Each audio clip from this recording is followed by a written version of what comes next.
Puisqu'on a la corruption, la pauvreté, la pollution, un État failli et maintenant le corona, passons tout de suite au jugement dernier. Depuis l'annonce du premier cas du virus atteint du virus corona le vendredi 21 février au Liban, les Libanais ne cessent de rivaliser, de connaissances, mais aussi de sarcasme. Beaucoup d'informations déferlent sur les réseaux sociaux, tantôt scientifiques, tantôt populaires à l'odeur du gingembre et d'arak libanais. Pour aider nos chers parents à faire le tri de toute cette avalanche d'informations et à faire la part des choses, s'agit-il d'un virus mortel, comme le suggèrent les médias des fois, ou plutôt d'une épidémie passagère à laquelle il faudrait faire face avec beaucoup de responsabilité et de maturité? Pour cela, nous invitons ce soir l'éminent infectiologue, le professeur Jacques Morbat, chef de département de médecine interne et d'infectiologie à l'hôpital universitaire des Eupes et aussi membre du comité scientifique du ministère de Santé. Pour ceux qui ne le connaissent pas, le professeur Morbat est lui-même atteint par le beau virus de la comédie dramatique et enchaîne de très beaux rôles assez importants au théâtre libanais. Voilà, mesdames et messieurs, je vous laisse avec le professeur Morbat qui ne cesse de nous faire rêver en médecine comme sur scène. Oh. Merci beaucoup. Je faisais une conférence hier au lycée et on ne m'a pas reçu avec une si belle présentation. Alors que je suis un élève du lycée. Alors je vous préviens, mon père, je ne vais pas être très gentil. Je suis très laïque, je vous préviens. Bon, le coronavirus, le nouveau coronavirus, qu'on appelle Covid-19. Eh bien,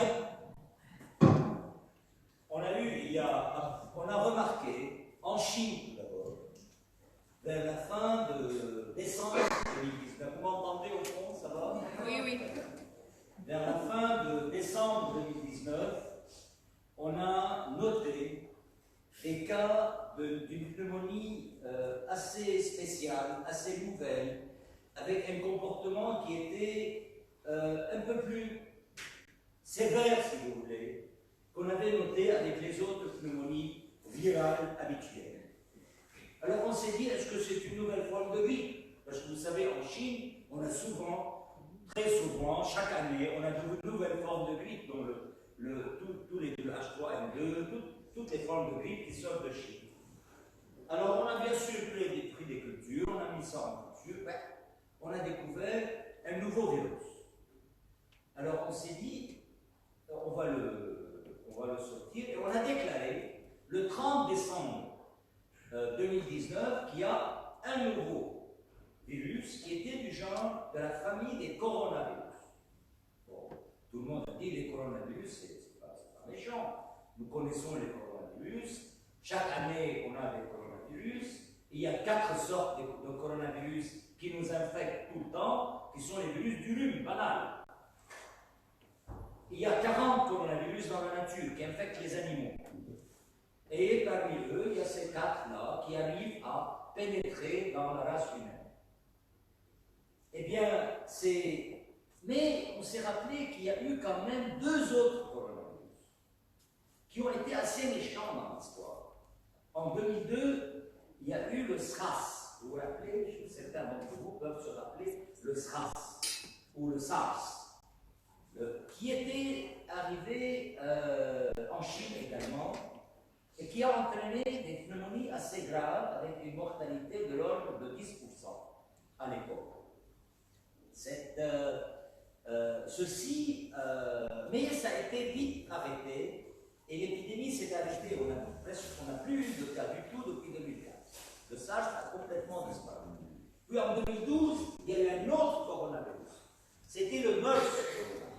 Le MERS corona, qui est Middle East Respiratory Syndrome, et qui est survenu en Arabie Saoudite, qui s'est diffusé un petit peu autour de l'Arabie. Il y a eu quelques cas, on a eu 2 cas au Liban, il y a eu des cas aux États-Unis, des cas en Europe, mais qui maintenant est plus ou moins cloisonné en Arabie Saoudite et il n'y a presque plus de cas ailleurs.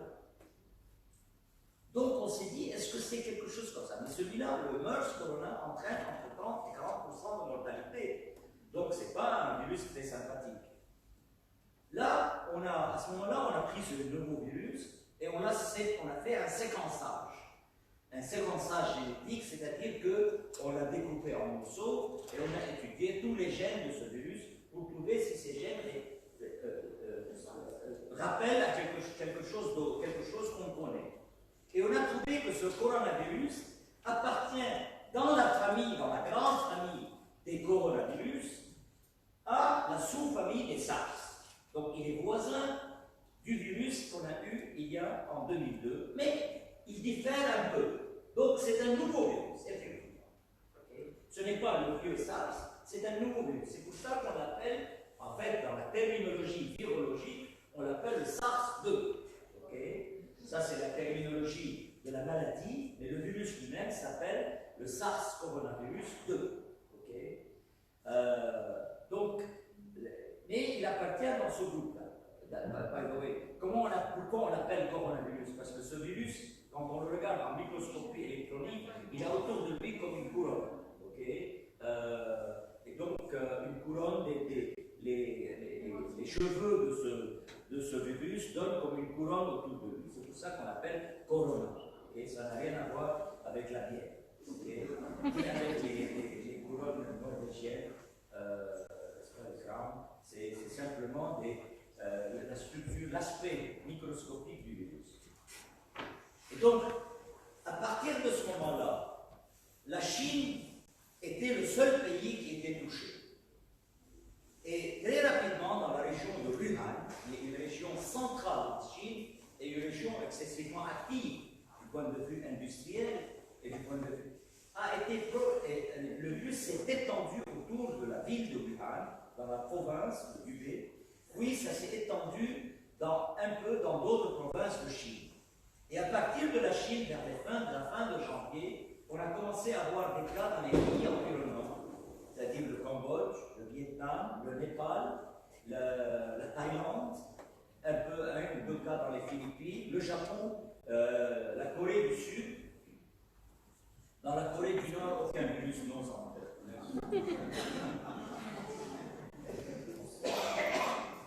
Donc c'était un peu partout. Et dans la Mongolie, qui est juste adjacente à la Chine. Donc tous ces pays-là ont commencé à être touchés par Macao, Hong Kong. Donc toutes ces régions-là ont commencé à être touchées par le virus. À ce moment-là, le gouvernement de Chine a complètement fermé, la région de la province de Wuhan a été complètement fermée. Il y a à peu près 60 millions d'individus, en fait 56 millions d'individus il y a quelques jours. Je ne sais pas comment ils sont devenus maintenant, mais parce qu'ils sont cloisonnés, ils ont nécessairement augmenté de nombre. Donc, je suis méchant.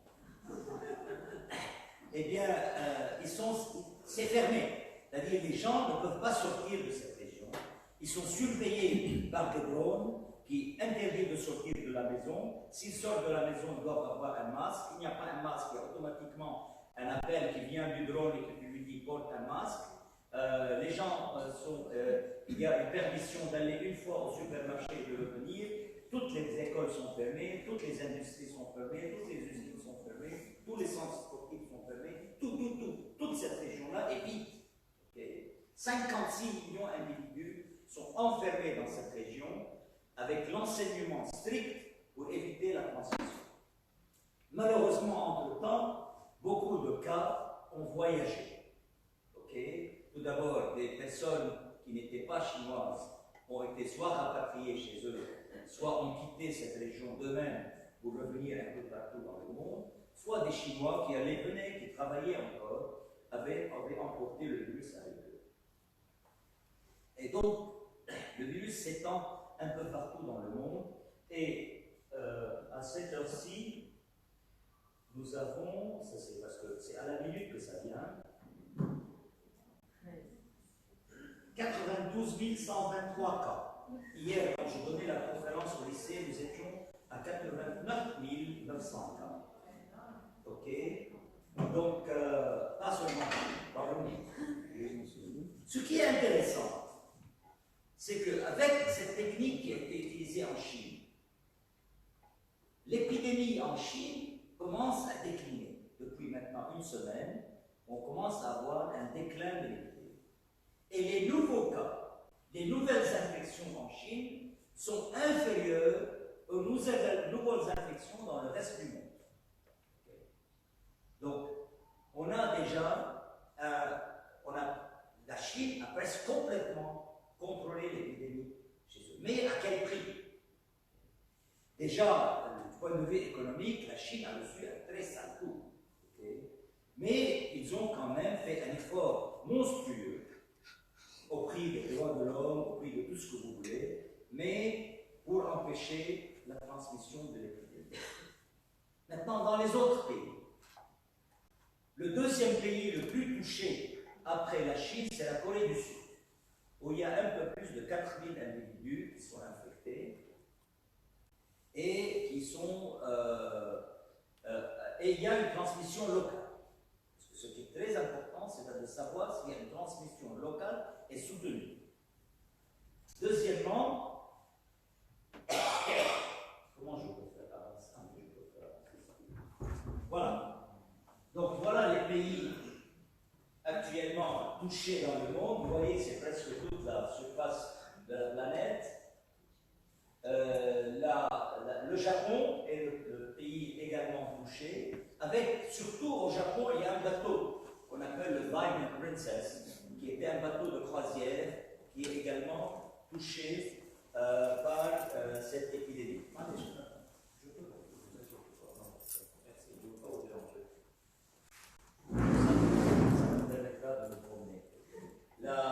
Donc, vous voyez le nombre de pays. Donc, la Corée du Sud, le Japon, un pays qui est très plus proche de nous, c'est l'Iran, okay, où on estime à peu près quelque chose de l'ordre de 1700 cas en Iran, presque équivalent au Japon.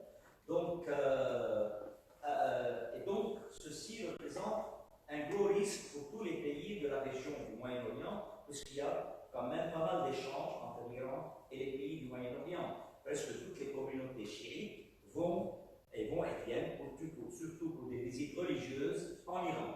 D'accord? Surtout qu'il y a 3 semaines, il y avait un grand festival religieux. Qu'est-ce qu'il y avait? Je ne sais pas ce qu'il y avait. Une sorte de Hajj en Iran.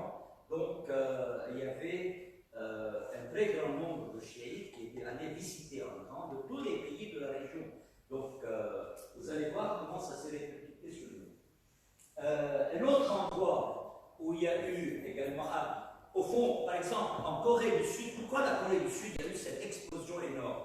Eh bien, il s'agit d'une secte religieuse où il y a eu donc un rassemblement énorme de personnes, où il y avait également des festivités dans une secte religieuse de Corée du Sud. Je ne sais pas laquelle, mais c'est à partir de cette secte religieuse qu'il y a eu une dissémination dans la région.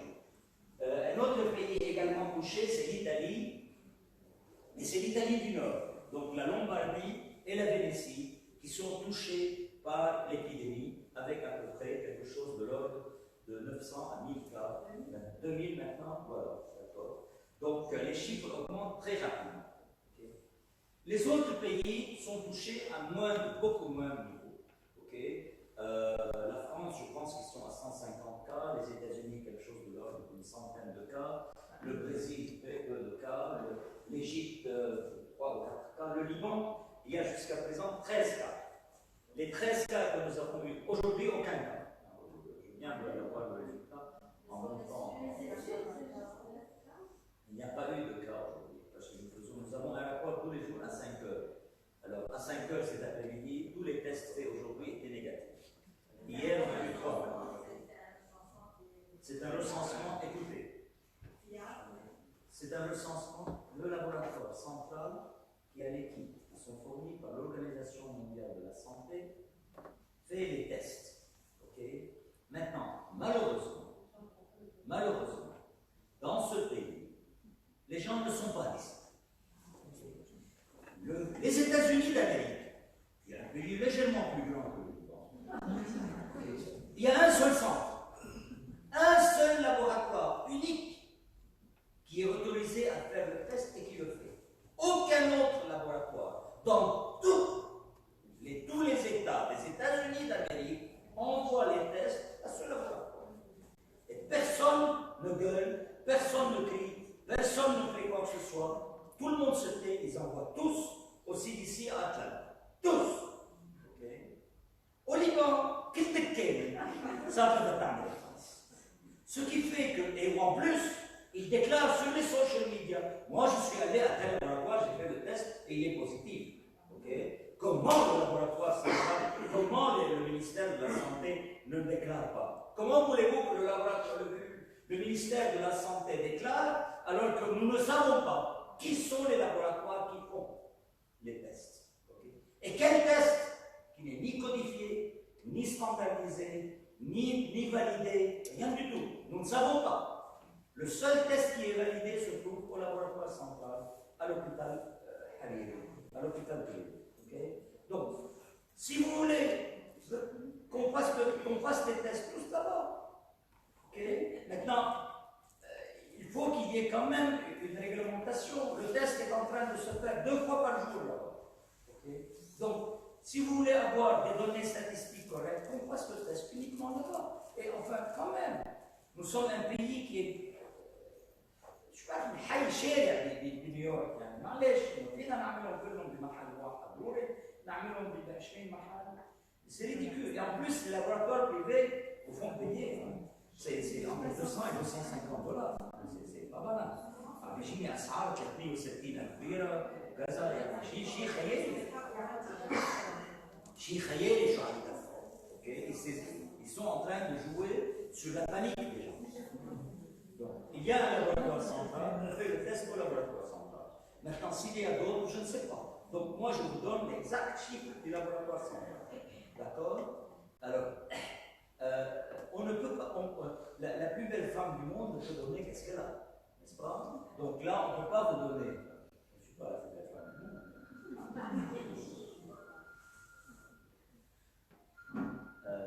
Donc, le ministère de la Santé non plus. Mais, donc, ce qui va se passer, attendez, je dois éteindre ça, sinon, je voulais juste avoir les chiffres. Maintenant que je vous ai donné, je peux l'éteindre. Donc, un instant, s'il vous plaît.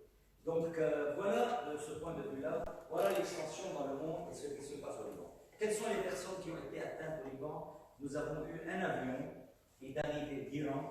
Le jour même où nous avons su, nous avions un représentant du gouvernement libanais qui faisait des négociations avec le gouvernement iranien.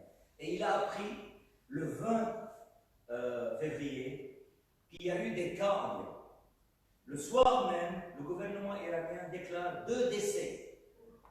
2 décès. Donc ils avaient déjà d'autres cas qui, eux, ne savaient pas. Peut-être qu'ils ne savaient pas, peut-être qu'ils cachaient, je ne sais pas. Je ne veux rien dire, je n'ai pas le droit de dire quoi que ce soit. Mais il y a eu 2 décès qui ont été diagnostiqués corona.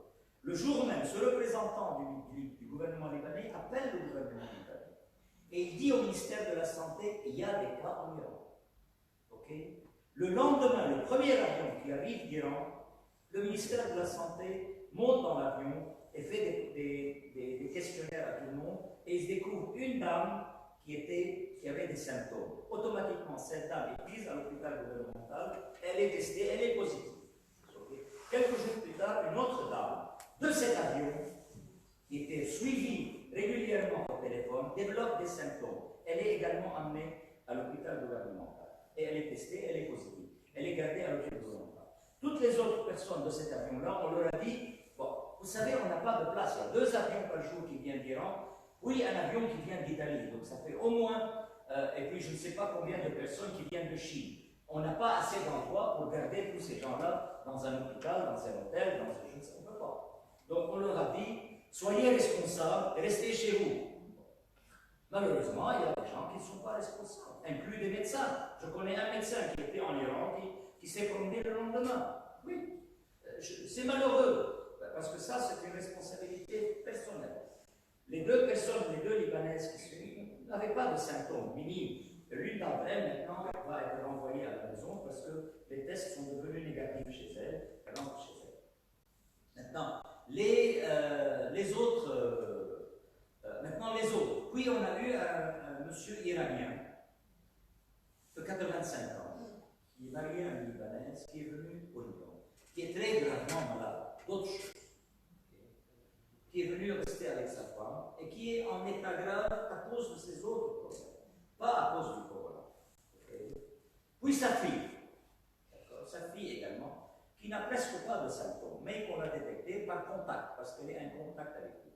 Puis on a eu un monsieur syrien qui était là, qui lui organise des voyages en Iran. On s'est dit, aïe, aïe, aïe, il n'a pas été en Iran, comment il l'a attrapé? Oh mon Dieu, on a une transmission locale. Mais non, on a vu que c'était son fils qui lui voyage en Iran, et qui est revenu, et que son fils était positif, qui a transmis à toute la famille. ونشكر الله بما انه العيد 11 واحد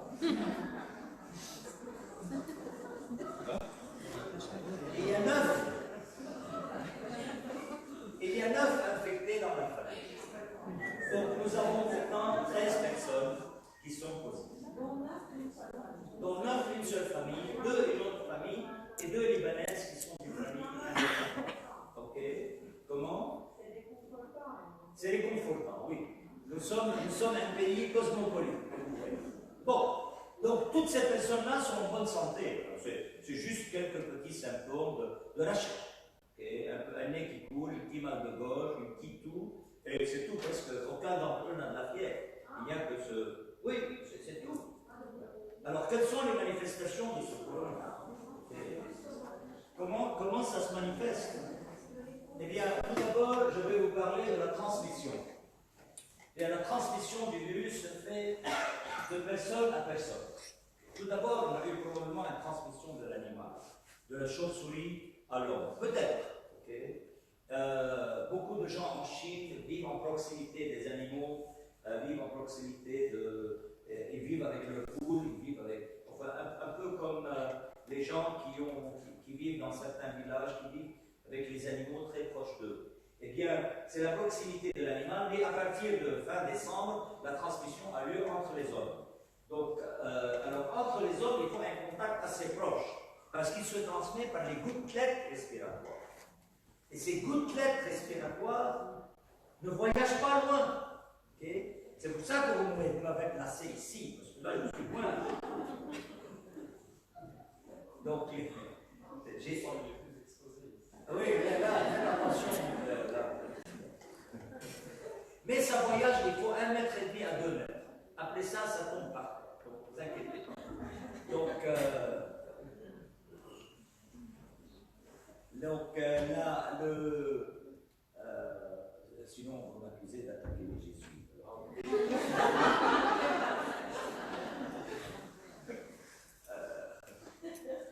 Comme disciple de Voltaire. Donc,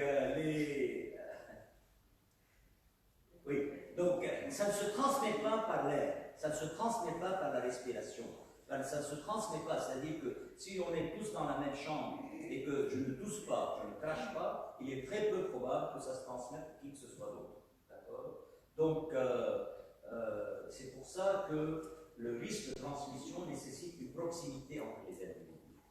Et donc, également, ce qui est également très important, c'est j'ai tout mis dans ma main et je viens vous saluer. Et vous me saluez. Okay? Et là, je vous ai tout transmis. Surtout quand vous touchez le nez après. Okay? Et on a prouvé que les Indiens, on se touche le nez, enfin la bouche, au moins 3 fois par heure. Au moins 3 fois par heure. Ça a été fait, c'est une étude. On se touche au moins 3 fois par heure, le nez. Donc, ceci est quand même assez inquiétant parce que là, vous allez transmettre ce virus, surtout que ce virus aime bien rester sur la main qui est chaude, qui est gentille, qui est mouillée.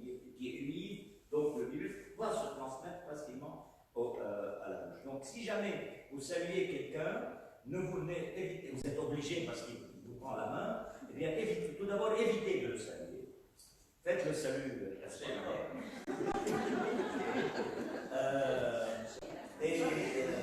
si jamais vous avez si jamais il insiste pour vous saluer, eh bien, ne vous touchez pas le visage avant d'aller vous laver les mains. D'accord? Donc, maintenant, apprenons ça. Ça, c'est vrai pour le corona, mais c'est vrai pour la grippe. C'est exactement la même chose. Les mêmes précautions que nous devons adopter pour le corona, on aurait dû les apprendre pour la grippe. Heureusement qu'il y a le corona pour que les gens apprennent comment se prévenir de la grippe. Okay? Donc, maintenant, les surfaces. Et ça, c'est un point important parce que nous revenons aux écoles. Les surfaces. Les enfants, alors, ça, c'est un gros problème. Ils se transmettent facilement la salive, surtout les petits. Et donc, il y a un très gros risque de transmission éventuellement chez les enfants. Mais également les surfaces. Les surfaces. Si la surface est comme ça, elle est bien plastifiée, elle n'est pas poreuse, le virus ne va pas survivre longtemps dessus. Okay? Il va survivre entre 6 et 12 heures au maximum. Ça dépend de la température, ça dépend de l'humidité. Si c'est une surface poreuse, surtout si c'est une surface comme ça, un tapis, une moquette, le virus va persister et va nicher dedans pendant plusieurs jours. Certains même disent plus de 2 semaines. Donc, ceci est quand même quelque chose d'assez troublant. Maintenant, donc les moquettes, c'est parce que c'est difficile à nettoyer, c'est difficile à laver. Donc, voilà, du point de vue risque de transmission, est-ce qu'on peut transmettre le virus quand on n'est pas malade? Okay. C'est-à-dire, est-ce que si quelqu'un n'a pas de symptômes, si quelqu'un qui était dans l'avion et qui a attrapé le virus, mais qui n'est pas ni toussé ni craché, ni en train de tousser ni en train de cracher, est-ce qu'il y a un risque ou d'éternuer? Est-ce qu'il y a un risque que ce monsieur transmette le virus? Eh bien, si jamais il y a du virus dans la gorge de cet individu qui n'est pas symptomatique, c'est-à-dire qui n'a ni fièvre, ni toux, ni éternuement, ni écoulement nasal. Okay? Mais le virus peut se retrouver dans sa gorge, mais il n'a absolument aucun symptôme. Okay? Il peut être soit en train d'incuber, c'est-à-dire de maintenir le virus jusqu'au jour où il va développer les symptômes, donc il est en phase avant les symptômes, ou bien, nous ne savons pas encore, son corps est capable d'arrêter le virus et de l'empêcher de faire des symptômes. Est-ce que cet individu est contagieux? Eh bien, tout d'abord, il ne tousse pas, il n'éternue pas. Donc, il n'y a pas de gouttelettes respiratoires qui sortent. Oui, mais il parle. Et quand il parle, il y a des gouttelettes, il y a des postillons. Okay? Donc, il parle. Donc, il y a un risque en parlant. Restez loin de lui. Tout individu. Maintenant, ce qu'on appelle un Lebensraum, un espace vital autour de vous, quand vous parlez à quelqu'un. Okay? Mais il y a également le risque par la il va se mettre sa salive dans la main, il peut vous toucher. Et il y a également la possibilité de... la deuxième chose qui nous tranquillise, c'est qu'il est probable que la quantité de virus qu'il a dans sa gorge est faible. Et c'est pour ça qu'il n'a pas été malade. Donc, non seulement il s'agit qu'il n'est pas malade, donc il ne transmet pas, il ne tousse pas, il ne produit pas les postillons pour vous contaminer, mais deuxièmement, la quantité de virus est faible. Donc, c'est pour ces deux raisons qu'il est probable que cet individu qui n'a pas de symptômes ne va pas entraîner de risque de transmission. Bon, laissons ça tranquille. Eh bien, donc, je vous ai parlé quels sont les pays qu'on appelle niveau 3, c'est-à-dire qu'il y a une transmission locale et soutenue, c'est-à-dire ce sont la Chine, l'Iran, l'Italie, le Japon et la Corée du Sud. Quels sont les symptômes? C'est-à-dire quand un individu commence à développer des symptômes d'infection de Covid-19, qu'est-ce qu'il va faire? Eh bien, ça peut aller de symptômes simples aux symptômes sévères. Les symptômes simples qui vont survenir entre le 2e jour et le 14e jour, en général dans les 5 jours après l'exposition. Très rare après le 5e jour. Mais il y a des cas qui ont été reportés jusqu'au 14e jour. Il y a même des cas qui ont été reportés au-delà du 14e jour, mais ça devient exceptionnel. Okay? Il y a quelques cas qui ont été reportés dans la littérature médicale qui disent qu'il y a des gens qui ont développé les symptômes au-delà du 14e jour. Et donc, la majorité des symptômes apparaissent avant les 14e jours. C'est surtout de la fièvre, de la toux, de la gêne respiratoire et des symptômes respiratoires supérieurs, c'est-à-dire un écoulement nasal, un mal de gorge. Okay? Donc voilà les principaux symptômes. Maintenant, et ceci va durer donc quelque chose de l'ordre de quelques jours, jusqu'à une semaine de symptômes, et puis ça va guérir, en général, spontanément. Nous allons essayer de voir comment on va essayer de traiter les cas. Dans certains cas, la maladie évolue, comme dans la grippe. Dans certains cas, la maladie évolue et va entraîner une infection pulmonaire, c'est-à-dire que le virus va s'installer à l'intérieur du poumon. Et ça, à ce moment-là, nous avons le tableau qui est plus grave, qui est une pneumonie virale, la pneumonie due au virus, qui, elle, va entraîner une défaillance respiratoire et qui entraîne le besoin, qui entraîne un état critique et qui entraîne le besoin de mettre l'individu sous oxygénothérapie et éventuellement en unité de soins intensifs et l'administration de la ventilation assistée. Okay? Et dans quelques cas, malheureusement, cette éventualité peut arriver à la mort. Dans combien de pourcents? Eh bien, ça dépend des pays et des études et des statistiques. Les pourcentages de mortalité varient entre le 2 et 3%. Maintenant, on est presque tous d'accord que la mortalité générale, c'est entre 2 et 3%, si vous voulez, de mortalité. Il y a eu des études qui ont dit 1,4%, il y a eu d'autres études qui sont montées jusqu'à 6%, mais en moyenne, la mortalité est de l'ordre de 2 à 3%. En Iran, elle est de 10%. Mais c'est ça, je dis, ça dépend du pays, ça dépend des régions. Mais 10%, mais attention, parce que tous les cas ne sont pas déclarés. Attention. Maintenant, quand on ne connaît pas tout le... au Liban, c'est 0%. En France, c'est 1%. Aux États-Unis, c'est 1,5%. Je n'ai pas ça en tête. Je n'ai pas les chiffres, pas comme ça. Donc voilà. Donc ça dépend des chiffres. Donc si on prend tous les chiffres globalement dans le monde, jusqu'à présent, on estime la mortalité de l'ordre de 3%. Qui sont les personnes les plus à risque? Eh bien, les personnes les plus à risque sont les personnes au-delà de l'âge de 55 à 60 ans. Okay.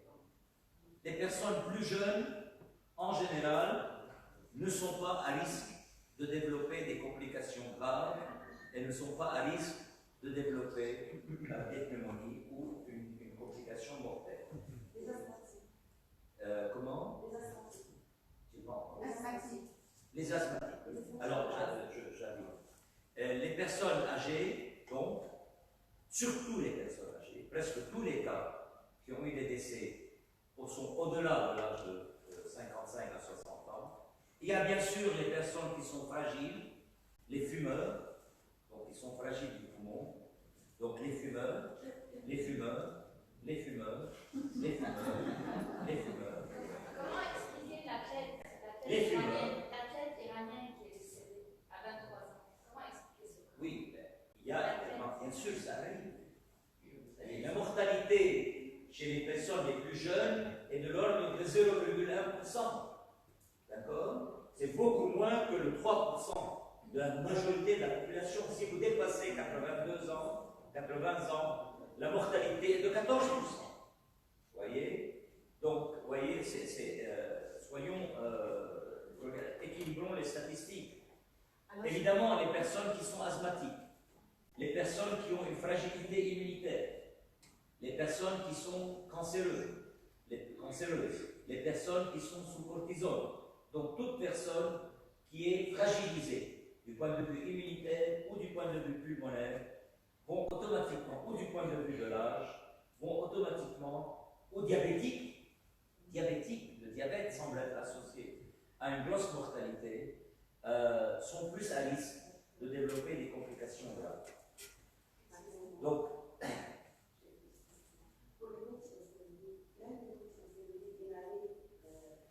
les corticostéroïdes inhalés sont donnés chez quelqu'un qui a un problème respiratoire. Donc, ça n'a rien à voir avec les corticostéroïdes eux-mêmes cette fois-ci. Ça a à voir avec l'état pulmonaire. Oui, mais pour les débats qui sont là, est-ce que les personnes qui sont sous corticostéroïdes inhalés sont plus sujets à des complications pulmonaires?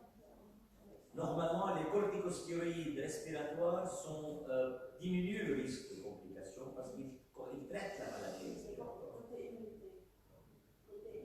Côté immunité, en principe, non, parce qu'il diminue l'immunité locale. Et donc, il favorise les infections à champignons, pas plus, locales. Alors, ça devient mortel quand il a pas Voilà, les poumons, donc, ça nous écarte un peu du corona. Donc, comment faire pour prévenir? Donc, maintenant que nous avons appris les modes de transmission, les modes de prévention, nous allons automatiquement appliquer les modes de prévention. Et si on les applique sans panique, nous avons tout compris, nous avons bien compris le processus, essayons d'appliquer les modes de prévention sans panique. Eh bien, actuellement, il n'y a pas de vaccin. Vous savez que pour toutes les maladies virales, le principal mode de prévention, c'est un vaccin. Okay? Vous ne pouvez pas prévenir la grippe sans vaccin, l'hépatite sans vaccin, vous ne pouvez pas prévenir la rougeole, la rubéole et tout ça, il faut un vaccin. Donc, pour prévenir le corona, il faut un vaccin. Malheureusement, il n'y a pas de vaccin. Quand est-ce qu'on aura un vaccin? Je ne sais pas, personne ne le sait. Ça va être difficile, parce qu'apparemment, on avait commencé à dire qu'on l'aura dans 2 mois, mais là, apparemment, il semble que l'immunité engendrée par ce virus ou par les fragments de ce virus ne semble pas être très efficace à court terme. Donc, il est très probable qu'on ait besoin d'attendre un peu plus longtemps pour développer un vaccin, pour pouvoir trouver le moyen de stimuler l'immunité avec le fragment de virus. Donc, ça va être un peu difficile pour produire ce vaccin et pour éviter d'être contrecarré par les coronavirus habituels que nous avons. Donc, ça va être un peu plus dur. Donc, il n'y a pas de vaccin. Donc, les seuls modes de prévention vont être des modes de prévention basiques et au jour le jour. Tout d'abord, éviter le contact avec les personnes qui sont malades. Donc, si votre enfant est malade, s'il vous plaît, ne l'envoyez pas à l'école. S'il vous plaît, si un enfant a de la fièvre, en train de tousser ou qui a un rhume, ne l'envoyez pas à l'école. Ok? Madame, l'infirmière de l'école, qui vous appelle après et vous dit: hey, madame, votre fils est malade, venez le prendre. Non, gardez-le à la maison. Premièrement. Et en lui demandant de se laver les mains et en vous protégeant vous-même, en vous lavant les mains et éventuellement en mettant un masque. Et évitez de vous toucher les yeux, le nez et la bouche. Okay? Autant que possible, sans s'être lavé les mains auparavant. Restez à la maison si vous êtes malade. N'allez pas au travail, c'est inutile. Croyez-moi, on va avoir beaucoup d'absentéisme bientôt. Beaucoup de gens qui vont pour plusieurs raisons rester à la maison. C'est pas grave. Okay? Restez à la maison. Évitez de contaminer vos employés de bureau. Maintenant, si vous travaillez au Parlement, je vous conseille. Couvrez. Quand vous toussez, si vous toussez ou éternuez dans votre manche et non pas dans la main. Ok? C'est très important. Hein? J'avais appris à ma fille dans le temps, quand elle toussait, de faire ça. Et quand elle était toute petite, et la maîtresse lui a dit: ah, il y a une choule à l'air, je vous le lycée, il y a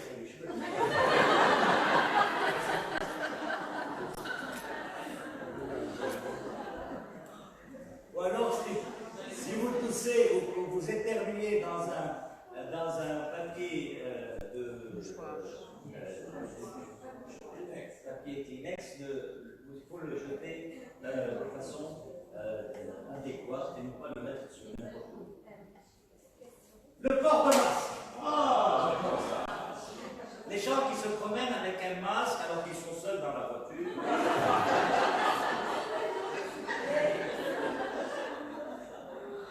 Je suis heureux de voir que personne n'a un masque. Il y en a deux. Vous savez, ce que vous dites est très vrai. Il n'y a plus pour nous à l'hôpital.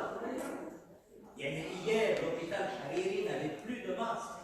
Et il a fallu dégrotter des masques un peu partout pour envoyer à l'hôpital Hariri, qui est le seul hôpital qui reçoit effectivement des patients. Le masque doit être porté quand vous êtes fait face et que vous vous occupez directement de quelqu'un, qu'il soit malade chez vous à la maison ou qu'il soit malade à l'hôpital.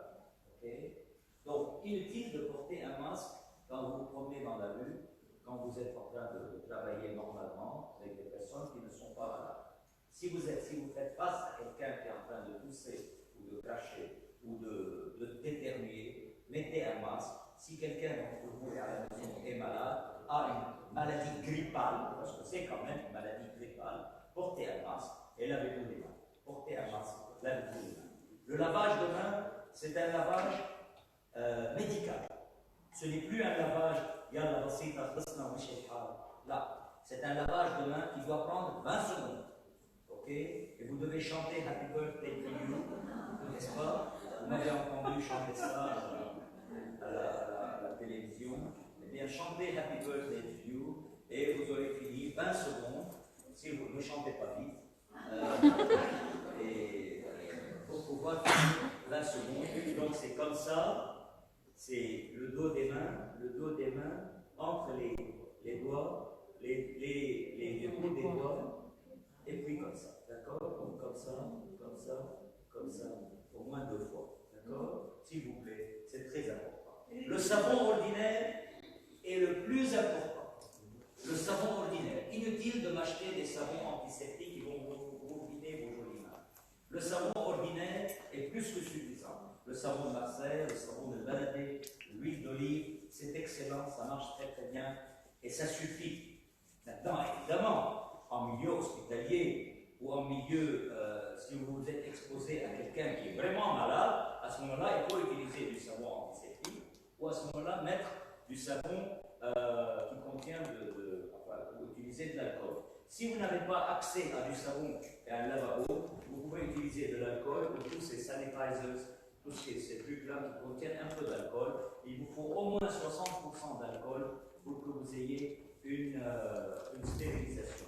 Je ne vous demande pas de stériliser, je vous demande de nettoyer. Les surfaces doivent être nettoyées. Dans les classes, il faut qu'elles soient nettoyées au moins 1 fois par jour avant l'entrée des élèves. Okay? Je suppose que c'est fait tous les matins avant l'entrée des élèves, ou tous les soirs après la sortie des élèves.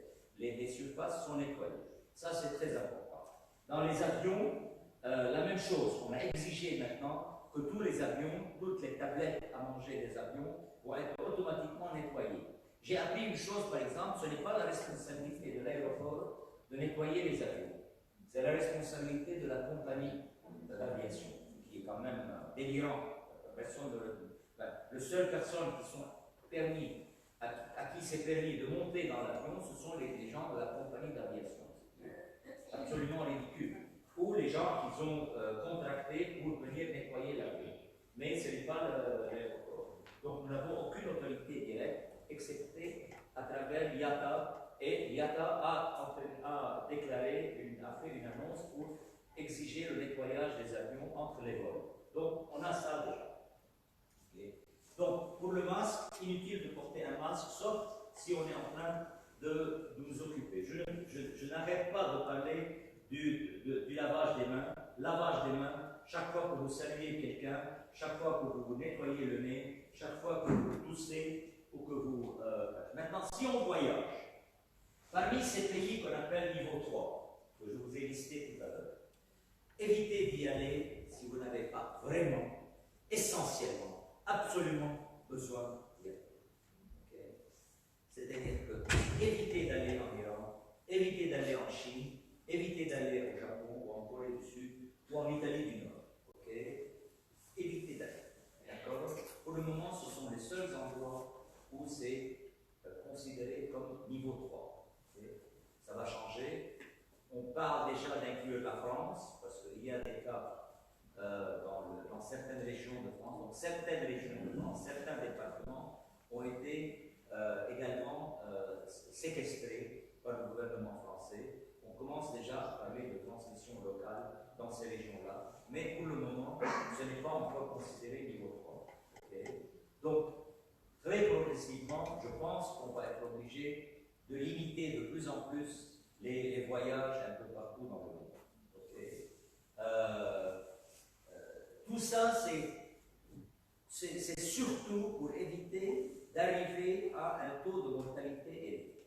Pour le moment, nous sommes à un niveau acceptable et c'est une maladie qui n'est pas, il n'y a pas d'acceptabilité dans la mort, mais pour le moment, nous faisons partie d'une épidémie de grippe.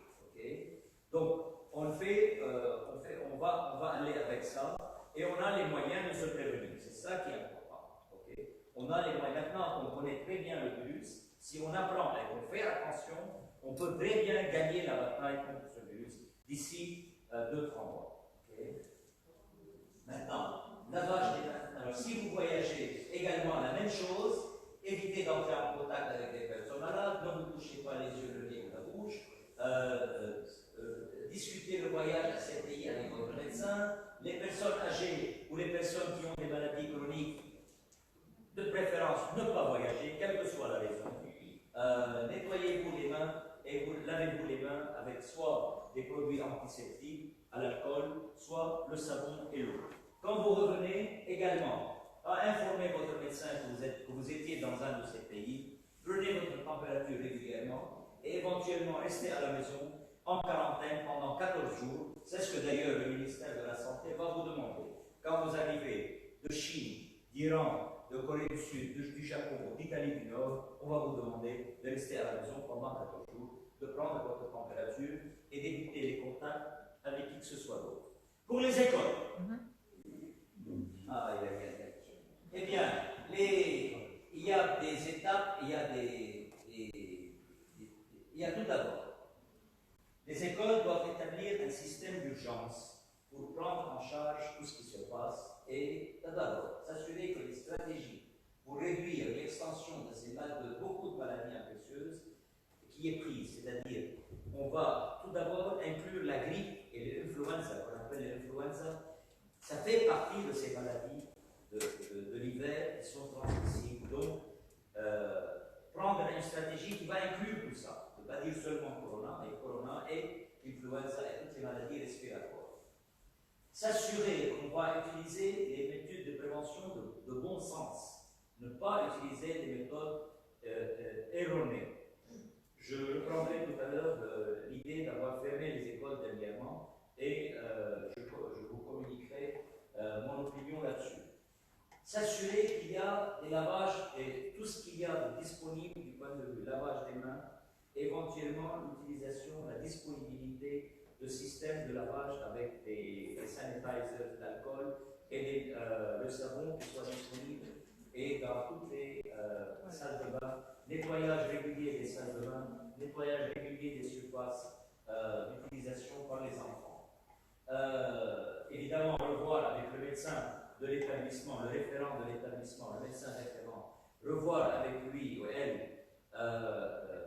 régulièrement l'état des lieux, développer toutes sortes d'informations pour régulièrement informer les parents d'élèves, s'assurer du problème des absents.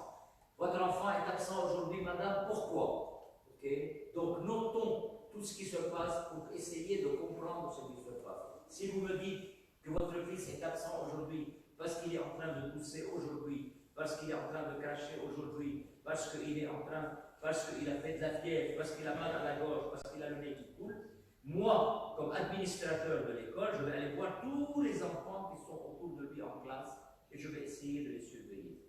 D'accord? Donc ceci est très très important. Et donc c'est une stratégie qui doit être établie pour observer les absentéismes dans les écoles. Établir des procédures pour les professeurs et les étudiants qui sont malades à l'école, nettoyage régulier et bien sûr organiser un système de communication entre les parents d'élèves et l'administration de l'établissement scolaire. Maintenant, concernant la fermeture des écoles qui a été décidée cette semaine, c'était une décision qui a été prise par le ministre de l'Éducation en accord avec le ministre de la Santé. C'est une décision qui a été prise un peu rapide parce qu'il y a eu, à mon avis, une peur à cause des cas qui ont eu lieu avec ce Syrien et sa famille, donc qui était une famille. Donc, il y a eu une peur de transmission de ces enfants-là dans les autres écoles, parce que ce sont des enfants. Donc, il y a eu une peur que ces enfants-là, qu'ils ont à l'école, risquent de transmettre aux autres enfants. Donc, il y a eu une fermeture des écoles. Maintenant, on peut fermer l'école où ils vont, eux, mais ils se sont dit, on doit fermer toutes les écoles. Et on verra comment ça va se passer. Maintenant, à mon avis, c'est surtout également pour essayer de prendre un petit recul et mettre au point toutes les procédures qui sont pour éviter les transmissions dans les écoles et la transmission dans le pays. Je vais vous dire un peu ce que nous faisons au ministère de la Santé. Nous sommes en train de mettre un point, d'ailleurs qui est fini déjà, qui est un protocole de prise en charge complète depuis l'entrée au pays jusqu'à éventuellement l'hôpital si jamais on a besoin. On a un protocole de prévention, un protocole de prise en charge, un protocole de soins à l'hôpital, un protocole donc tout ceci va être mis au point, va être diffusé un peu partout, dans tous les hôpitaux, dans toutes les écoles, dans toutes les administrations. Nous avons fait également un protocole pour les administrations publiques, pour les institutions privées. Vous allez avoir bientôt dans toutes les administrations des policiers qui vont vous interdire d'entrer en masse à l'intérieur d'une administration publique, parce que j'ai été appelé par un juge et il me dit il y a parfois 14 personnes qui entrent dans le bureau du greffier. Comment je vais faire? Il me dit vous mettez un policier, vous leur dites vous entrez en ligne. Okay. C'est facile. Non, c'est facile. Deuxièmement, on met une vitre. Ce qui fait que quand quelqu'un arrive, le greffier est derrière la vitre. Donc il n'y a pas de risque de transmission à l'employé. Okay? Donc il y a au moins ça. Donc on va essayer, ça va être organisé. Et il y a également la prison centrale. Il y a 4000 locataires dans cette prison centrale. Et donc il faut absolument protéger ces gens également. Okay? Donc tout ceci est très très important et ce sont des gens qui fument beaucoup, qui ne sont pas dans un état de santé idéal. Donc il y a un très gros risque pour les prisonniers. Donc voilà. Alors le traitement, il n'y a pas un traitement spécifique. Il n'y a pas un traitement antiviral, il n'y a pas un traitement antibiotique. C'est un virus. Le seul traitement qu'on donne, à part le Kes al-Arab, c'est comment? Un peu de Yamsoun.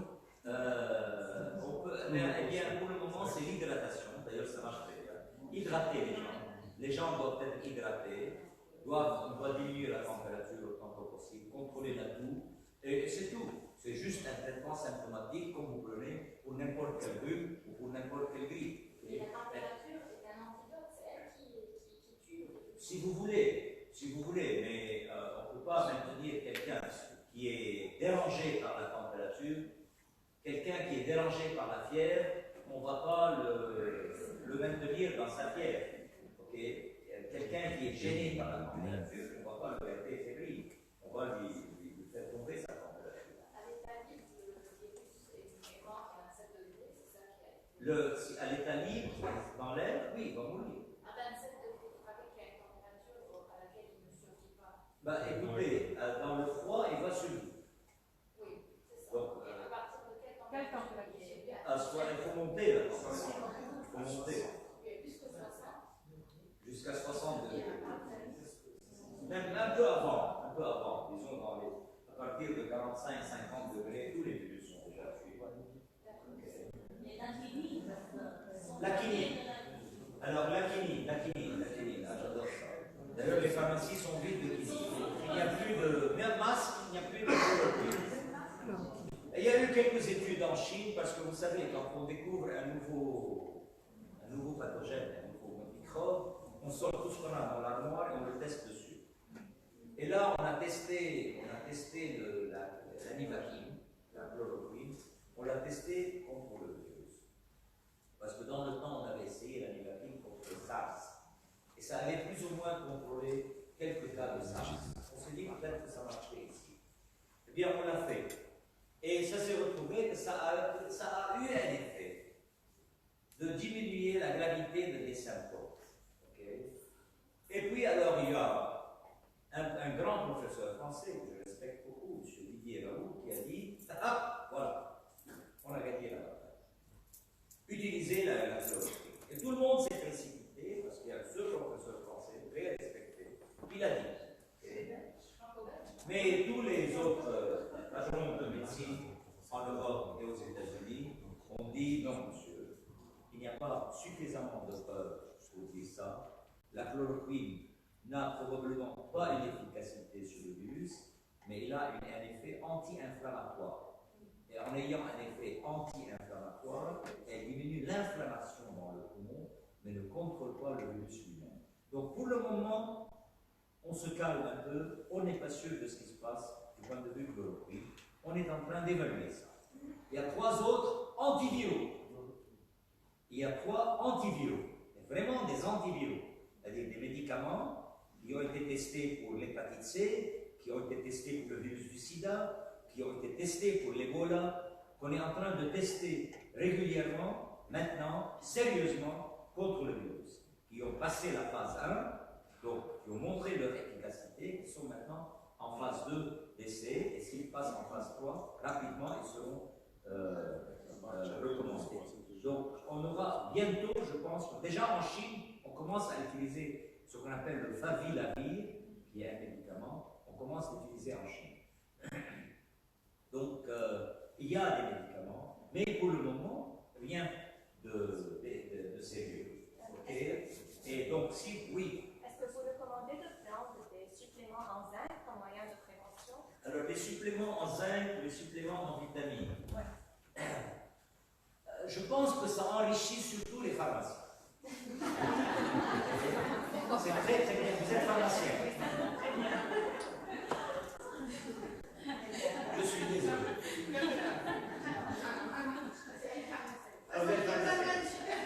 Je pense que c'est très bien pour les pharmaciens, mais je ne sais pas vraiment si ça a... Il n'y a jamais eu vraiment de preuves sérieuses si les suppléments nutritionnels sont efficaces pour quoi que ce soit. C'est-à-dire que si vous voulez une efficacité, par exemple, si vous voulez la vitamine C pour les calculs urinaires, par exemple, mais il faut une quantité énorme de vitamine C pour éviter les infections urinaires. Okay? Une quantité énorme que personne ne peut prendre. Donc, on a parlé par exemple de le jus de tomate, pas le jus de tomate, le jus de quoi? Cranberry. Le cranberry, ok?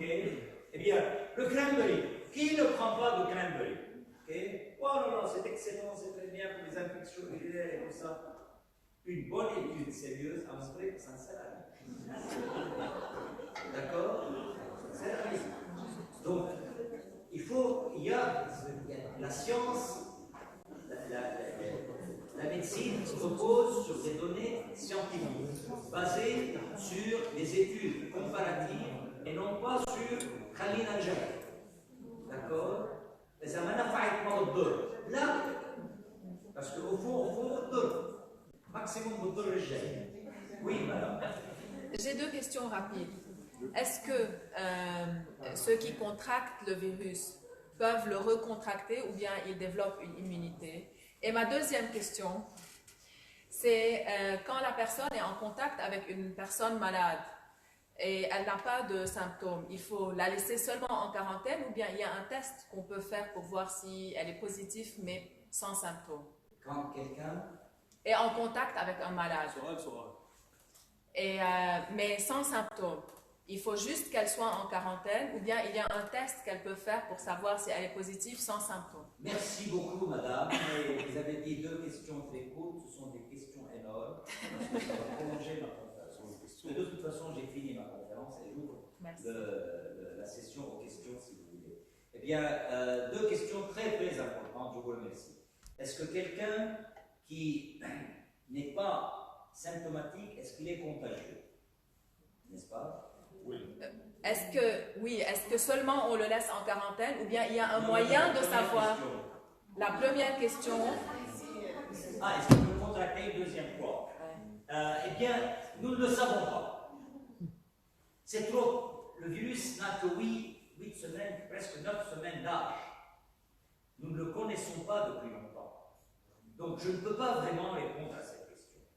Parce que ceux qui l'ont attrapé n'ont même pas eu le temps de guérir pour le réattraper. Donc c'est très difficile. Je sais que vous avez tous entendu ce truc qui est passé par un professeur de l'IUB qui a dit qu'ils peuvent l'attraper de nouveau. Il y a eu un cas, et ce cas qui a été reporté au Japon, on se pose même des questions si le nouveau test qui a été fait était correct ou non. Donc, personne ne peut dire vraiment, pour le moment, personne ne peut affirmer si l'infection par ce virus peut protéger ou non. Je ne peux pas vous répondre. Okay? Il faut attendre les données scientifiques. C'est trop tôt pour répondre à cette question. Deuxièmement, est-ce que quelqu'un qui a été en contact, par exemple les personnes qui étaient dans l'avion, est-ce que l'avion n'est pas dangereux, mais disons les personnes qui étaient dans la rangée juste à côté ou derrière ou devant la personne qui était en train d'être malade, parce que ce sont les personnes, on a testé toutes les personnes qui sont autour, c'est-à-dire dans les 2-3 rangées derrière, 2-3 rangées devant, on les a testés. Eh bien, faut-il les tester, faut-il les mettre en isolement ou non? Eh bien, nous sommes en train, pour le moment, toutes les personnes qui viennent d'Iran, de Chine, de Corée du Sud, du Japon, de l'Italie du Nord, sont en train d'être, on leur demande de maintenir un isolement à domicile. Okay. Si jamais ils sont symptomatiques, on les teste. S'ils ne sont pas symptomatiques, on ne les teste pas. Okay. En France, ce qu'ils sont en train de faire, c'est que même si quelqu'un est symptomatique, on ne le teste même pas. On ne l'hospitalise pas, on l'envoie à la maison, on lui dit lave-toi les mains. Donc, et actuellement, c'est ce qui va se faire. C'est ce que probablement ça va se passer. Le jour où l'infection sera étendue un peu partout dans le monde, on ne va plus tester. On ne va plus avoir des gens, on ne va plus s'affoler. On va se comporter vis-à-vis de ce virus comme on se comporte vis-à-vis de la grippe. C'est-à-dire, monsieur, mettez un masque quand vous allez visiter quelqu'un, n'allez visiter personne, lavez-vous les mains, exactement comme on devait recommander pour la grippe, et que personne n'écoutait. Okay. Là, ça va nous permettre au moins de transmettre un message d'hygiène. Vous voyez, le seul moyen de lutter contre ce virus, c'est l'hygiène. Une bonne étiquette de tout et une bonne hygiène des mains. Okay. Très important. Le ministre de la Santé, le ministre iranien, était dans l'avion. Et il a reçu le test, et il est allé se réunir au ministère de la Santé avec toute l'équipe libanaise. Ont-ils subi quand même des tests? L'équipe qui était avec lui, qui se sont présentés, qui ont travaillé pendant des heures avec le ministre iranien et ses collaborateurs. Ont-ils subi des tests? Ont-ils été mis en quarantaine? En principe, maintenant, je vais vous dire ce qui se passe théoriquement. Maintenant, vous savez très bien que pratiquement, il est difficile d'appliquer certaines choses. Il me semble excessivement difficile de mettre M. Burley en quarantaine.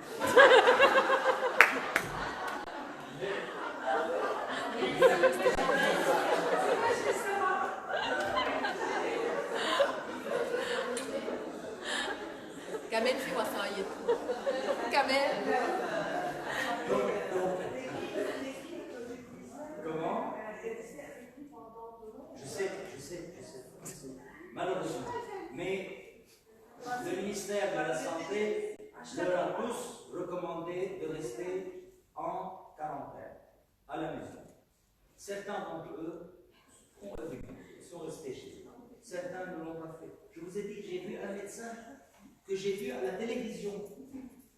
Je l'ai vu, moi, un médecin que je connais, qui était en Iran, qui était à la télévision, dans l'avion, avec cette dame, ces deux dames chez qui on a diagnostiqué le virus, okay, qui étaient dans l'avion, et qui le lendemain même, étaient au ministère de la Santé. Nous partageons le même bureau.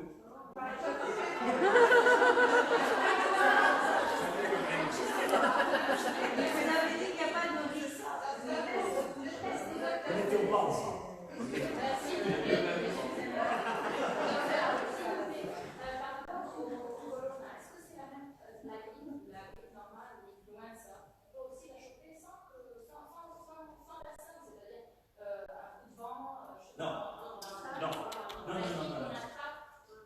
Non. Un coup de vent n'entraîne pas de maladie. Il peut entraîner un mal de cou, une courbature. Non, le common cold is a virus. Ce sont des virus. Le rhume banal est un virus. Okay? C'est dû à un virus. Donc, les coronas. Les 4 coronas. Donc, on peut choper le corona comme ça. On peut le choper, mais il faut le choper de quelqu'un. Oui, c'est-à-dire que vous l'avez attrapé, vous n'êtes pas. Si vous êtes en ermite, dans la montagne, seul, les portes fermées, sans contact avec qui que ce soit, vous n'attrapez rien. Même si on a fait froid, vous n'attrapez rien. Maintenant, c'est pas amusant, mais vous n'attrapez rien. Alors, là, la fermeture des écoles, malheureusement, une fois que les enfants sont à la maison, ils sont pas à la maison. Deuxièmement, s'ils sont à la maison, ils ont tous leurs copains à la maison. Donc, il y a un très gros risque. C'est ce qu'on a discuté ce matin même avec le ministère de l'Éducation, c'est que l'ouverture des écoles devient quand même quelque chose d'important. Il est très probable qu'on va réouvrir au moins les classes à diplôme. Okay. Au moins ça. Mais parce que la semaine prochaine, il y aura encore des cas et plus de cas.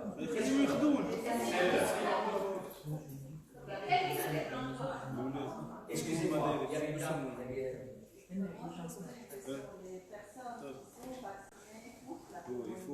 Les personnes qui sont vaccinées contre la pneumonie. Non.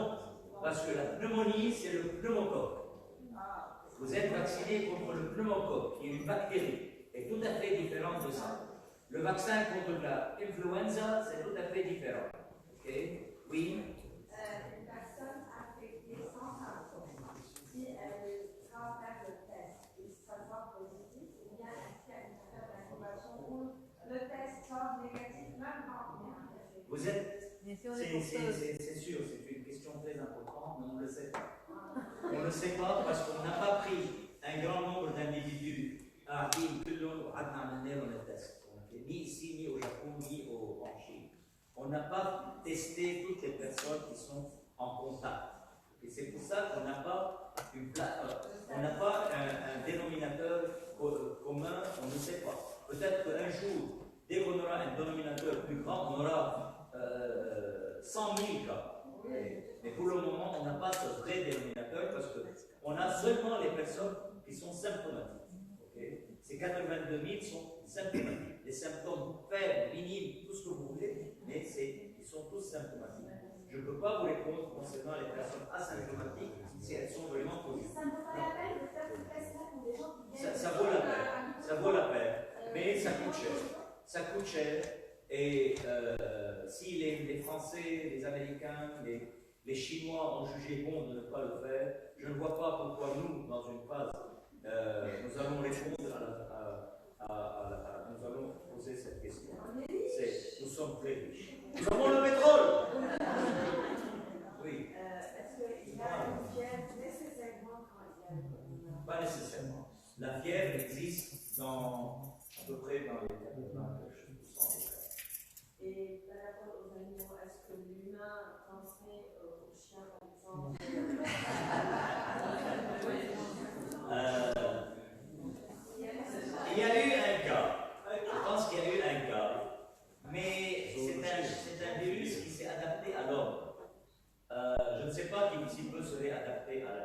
chien. Peut-être, c'est possible. Comme il s'est adapté à l'homme, il peut s'adapter à l'animal, c'est possible. Mais je ne sais pas pourquoi. Comment on reste la vie de l'aéroport à partir d'une caméra? Comment on fait? Les tests, les gens, les passagers qui viennent. Alors, tous les passagers qui viennent de ces pays-là remplissent un formulaire.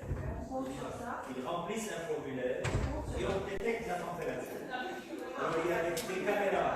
Il y a des caméras qui détectent la température. Et puis, toutes ces personnes-là doivent passer par maintenant. Tout s'est organisé récemment. Il y a 2 semaines, ce n'était pas bien organisé. Maintenant, toutes les personnes venant de ces pays passent par un couloir spécial. Ils vont à un alarme spécial. Okay? Et là, ils sont testés et on voit leur température. Mais je sais, on va et voilà, Quand il dit de la théorie, qu'est-ce qui va s'arrêter fatigué? Qu'est-ce qui va faire qu'un jour, le ministère de l'Éducation va dire qu'on va reprendre les écoles? Qu'est-ce qu'ils attendent?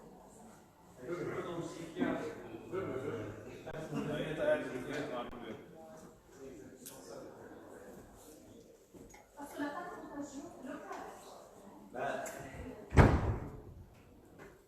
C'est une question qui a été longuement discutée ce matin. Il va y avoir un décret qui va sortir. Je pense que M. Arèche, le docteur Arèche, en a parlé ce matin. Après, vous pouvez le regarder dans la presse. Il a donné le communiqué de la commission sérieuse. C'est convaincant. Comment? C'est convaincant.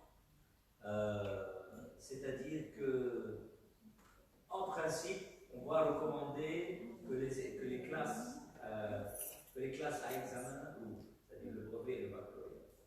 Okay. Excuse-moi. Et la première. Qu'en est-il de Et la puis ce sont des enfants qu'on peut éduquer. Vous voyez, ce qui est très important, il y a une question là d'abord.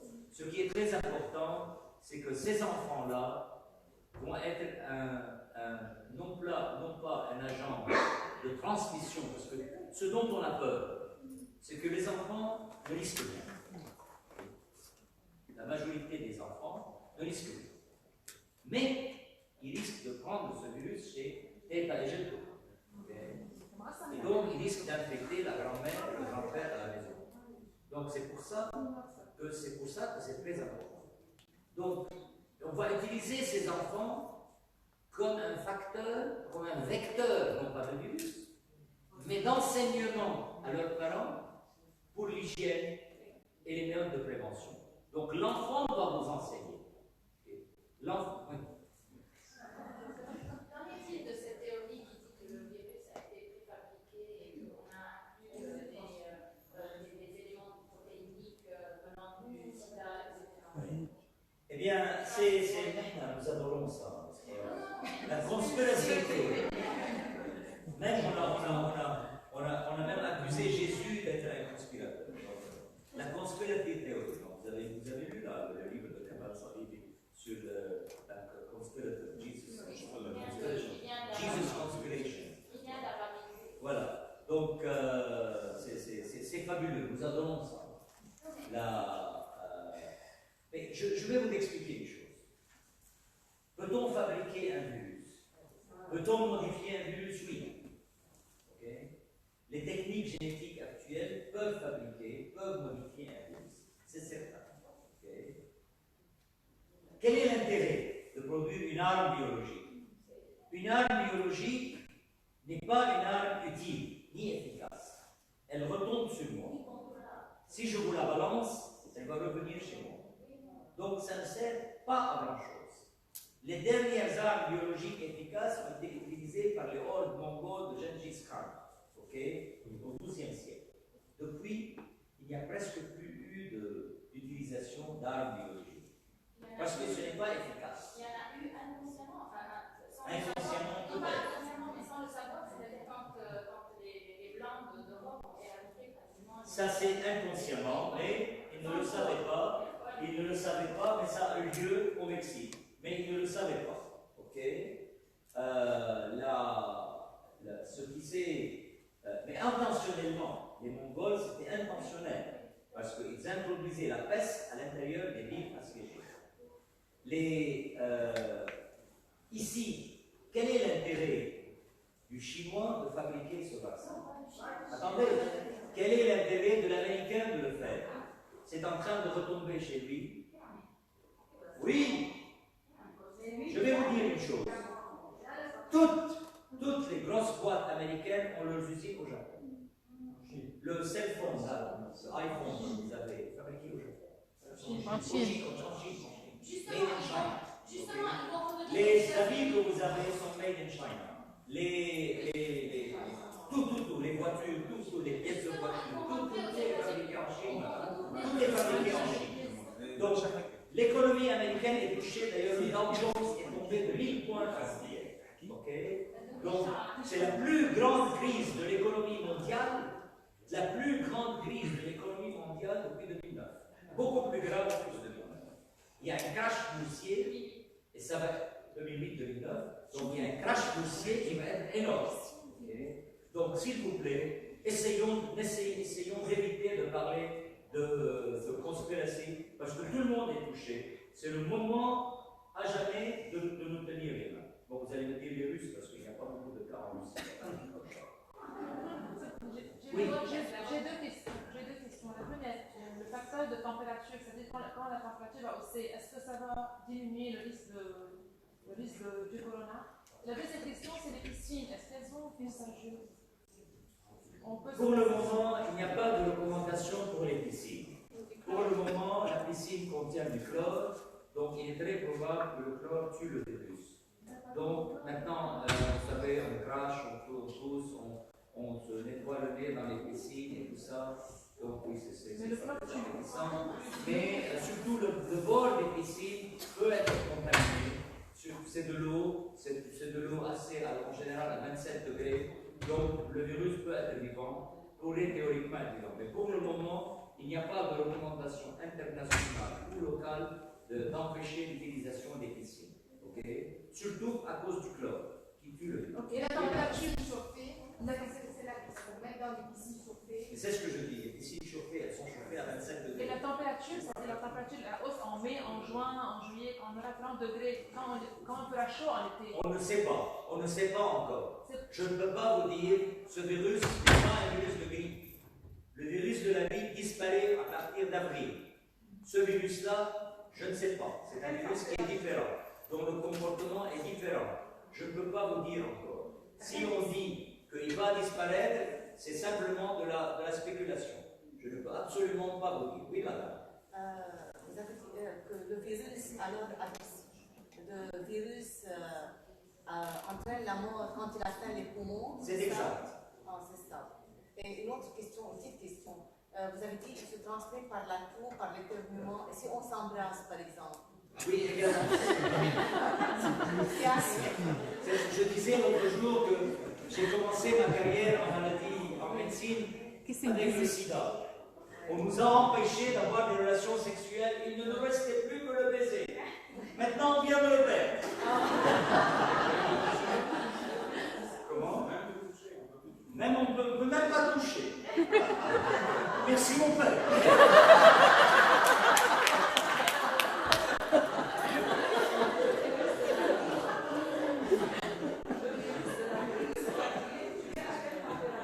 Le virus de la grippe est tué entre 40-45 degrés. Facilement. Même chose. Tous les virus sont tués à 50 degrés. Ça, je ne sais pas.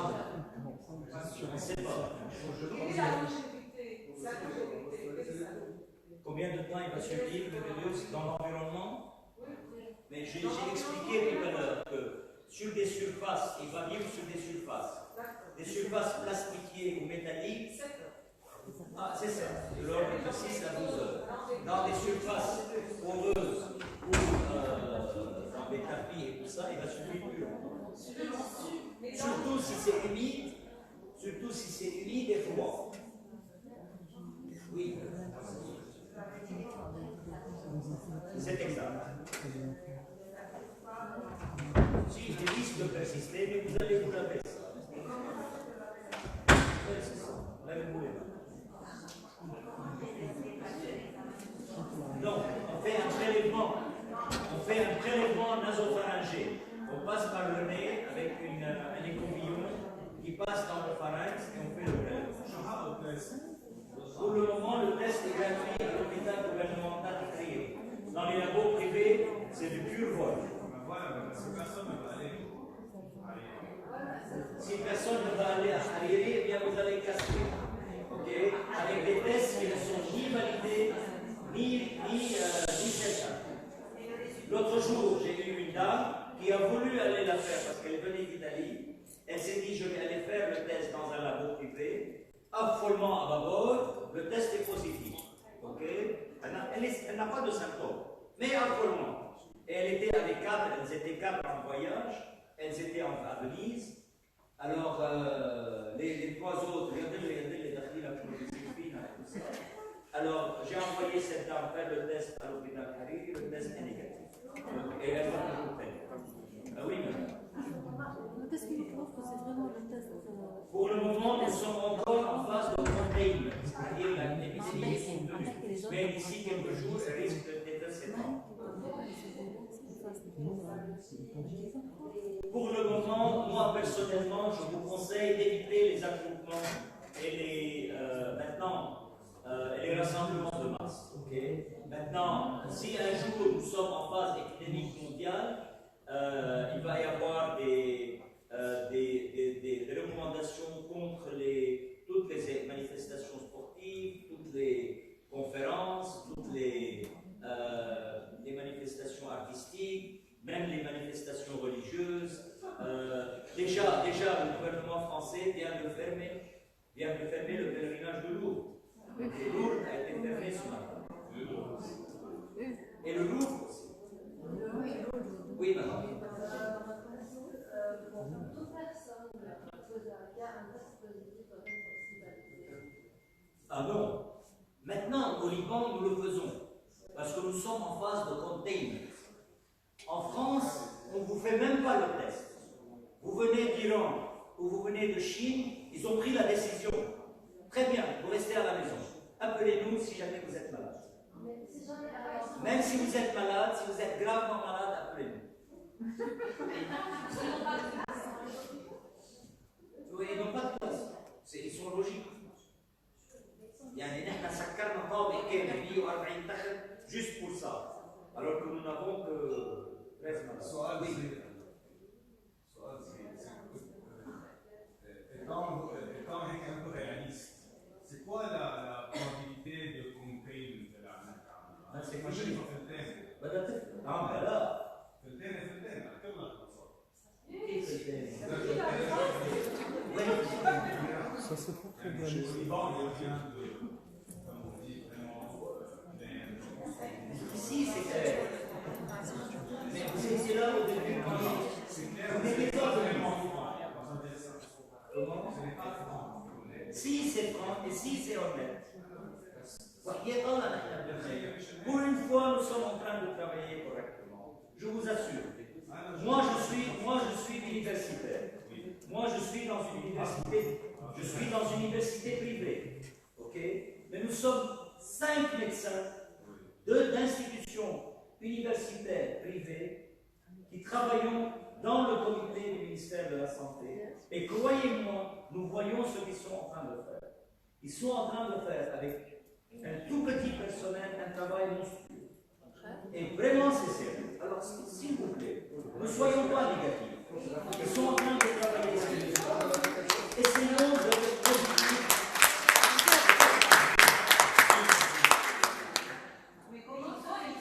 Et croyez-moi, j'étais le premier dans les manifestations au centre-ville. Je ne suis pas là pour défendre le gouvernement. Ok? J'étais au centre-ville tous les jours. Et donc, mais là c'est quelque chose de beaucoup plus sérieux que de nous occuper des urgences. Mais ce que je disais tout à l'heure à un ami qui était à la politique, je lui ai dit que le corona a sauvé Monsieur Diab, il a sauvé, ok? Parce que je dois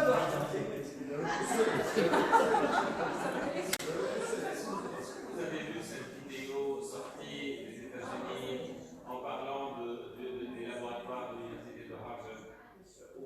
Chinois a volé, je ne sais pas quoi, quelques laboratoires, il est allé à Wuhan. Est-ce que c'est juste? Est-ce que c'est vrai? Est-ce que.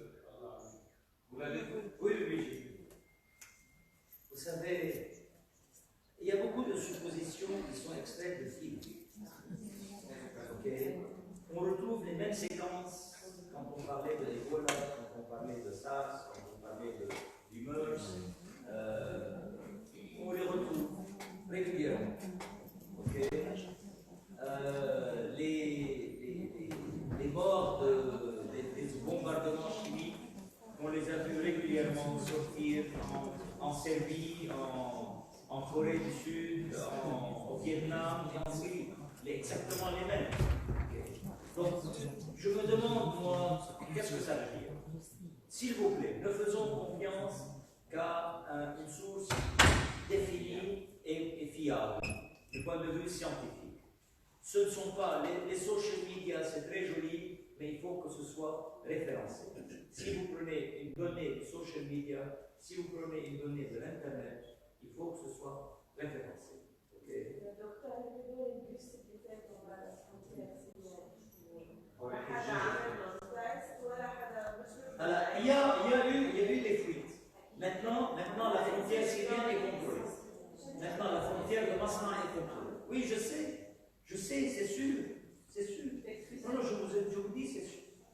C'est sûr, nous allons avoir, les Arabes, monsieur, le président, les Mazmoud, oui, il y a des choses. Ça, c'est pas le ministère de la Santé.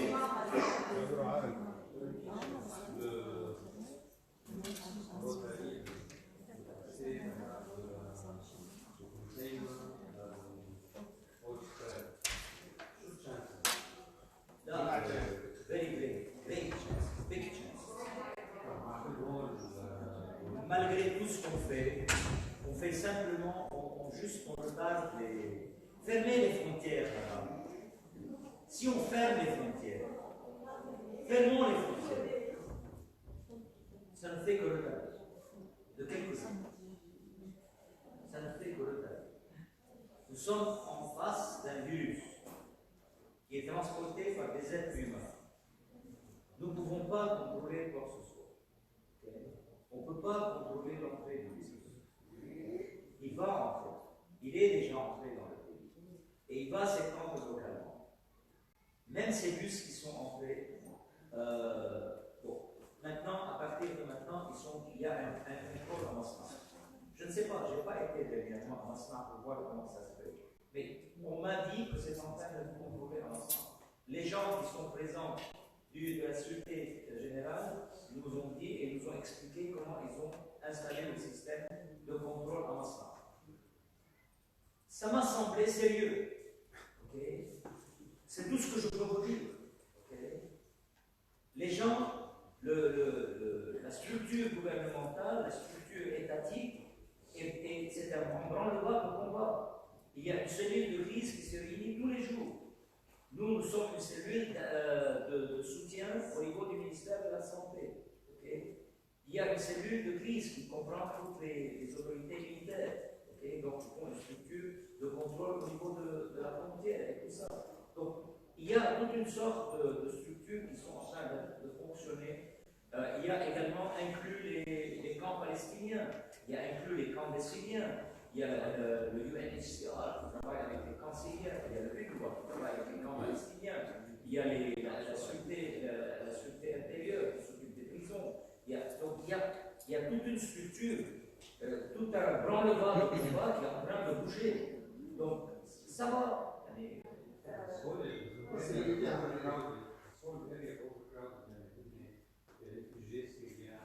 exact.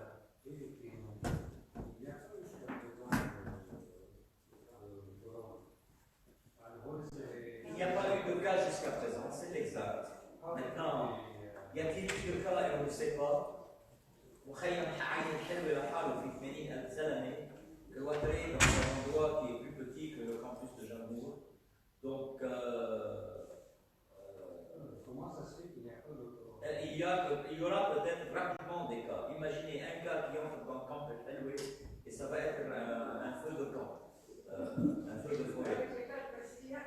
La région du Sud, aujourd'hui, ils sont médicaments, ils sont mis directement dans le monsieur. Ils ne retournent pas à la filhalie.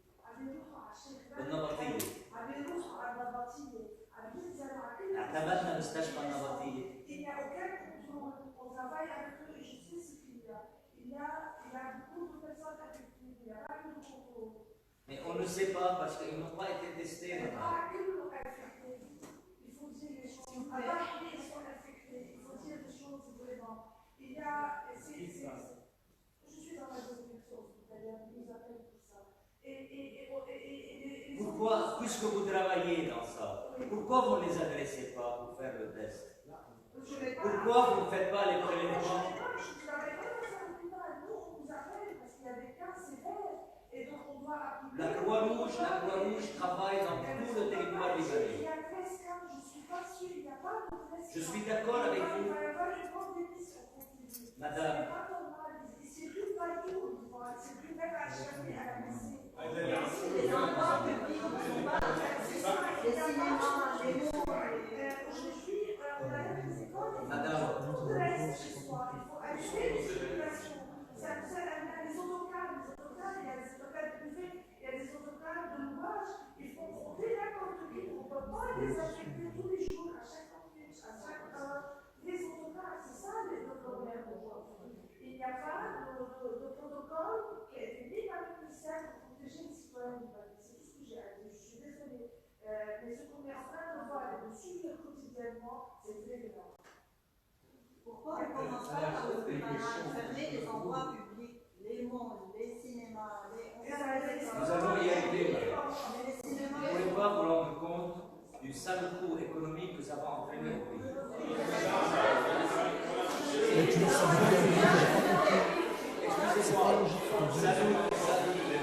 Excusez-moi, le débat est intéressant, mais ça me dépasse médicalement. Ça devient du ressort de l'économiste. Ça me dépasse, parce que moi je ne peux pas vous parler d'une telle décision. Je viens vous parler comment faire pour vous prévenir. Okay? Vous dites qu'il y a des cas au sud, votre rôle, puisque vous travaillez au sud, allez le dire. Alors où est-ce que vous travaillez? Moi j'ai une société de tout ce qui est commerce, de Très bien, alors vous allez, donc vous voyagez au sud, vos employés vont au sud, alors dites-le, venez vous faire tester. Pourquoi vous ne travaillez pas? La Croix-Rouge, madame, la Croix-Rouge est en train de faire un travail monstrueux. Ils sont en train de passer dans toutes les régions, ils sont en train d'entraîner des personnes dans toutes les régions.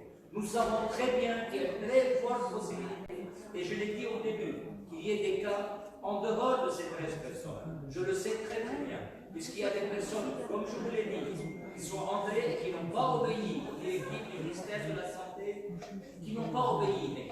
Ou bien nous disons que la population est prête à collaborer, ou bien à mais collaborer, ça veut dire nous tous, mesdames et messieurs, nous tous, nous devons collaborer. Je ne voudrais pas que quelqu'un se tienne et critique.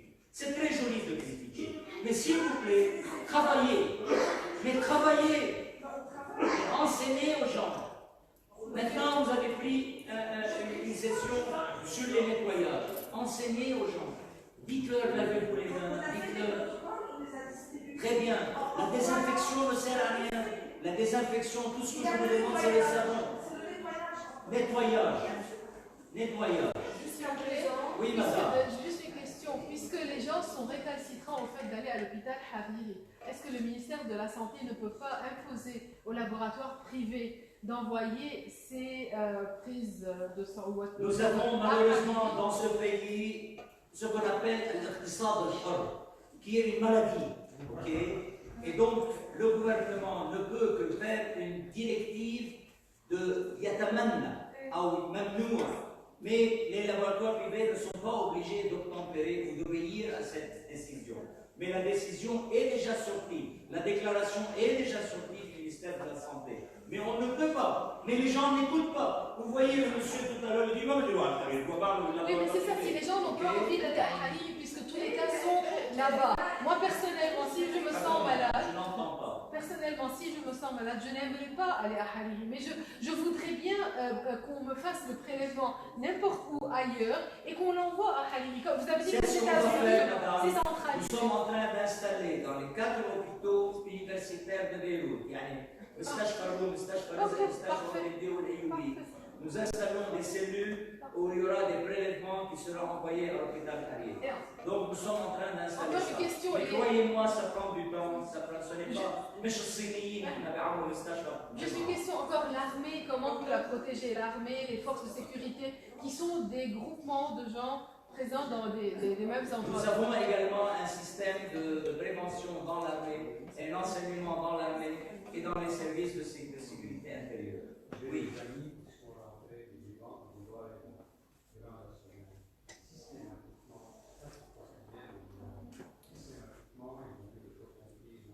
Ça c'est seulement Dubaï qui fait ça. Et vous savez très bien que Dubaï font des excès de n'importe quoi.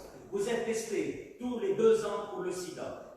Alors que c'est le seul pays au monde qui fait ça. Ils font 3000 tests par jour pour le sida. Alors croyez-moi, c'est inutile. 3000 tests par jour dans le laboratoire central à Dubaï pour le sida. C'est vraiment de la débilité. Nous vous remercions, professeur Mourad. On va prendre encore peut-être 2 questions, et c'est tout. Comme vous voulez. Oui, encore 2 dernières questions. En résumé, l'isolement, c'est le facteur nécessaire pour le président.